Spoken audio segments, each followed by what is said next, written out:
সমস্যা, কঠিন সময়, সংকট, বিপদ কার জীবনে নেই? প্রত্যেকের জীবনে আছে। কিন্তু আমাকে একটা কথা বলুন, যদি নৌকায় ঢেউকে ভয় পেতে শুরু করে তাহলে সাগর পার করবে কে? কখনো কোনো ছোট্ট পিঁপড়েকে দেখেছেন, যে আকারে হয়তো ছোট হতে পারে কিন্তু বড় শিক্ষা দিয়ে যায়? কিন্তু আমরা শিখিই না।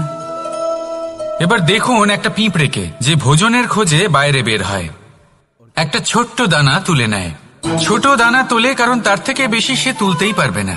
সে দানা নিয়ে চলতে শুরু করে, কোনো দেওয়ালে উঠে পড়ে, আবার পড়েও যায়।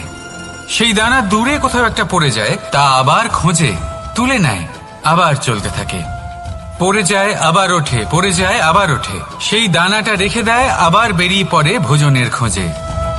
পরিশ্রম করতে থাকে কিন্তু হার মানে না। এই শিক্ষাই তো আমাদের প্রাপ্ত করতে হবে।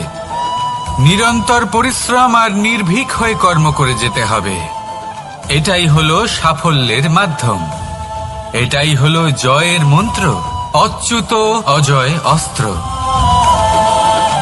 তাহলে আসুন আর আমার সাথে ভালোবেসে বলুন, রাধা রাধা।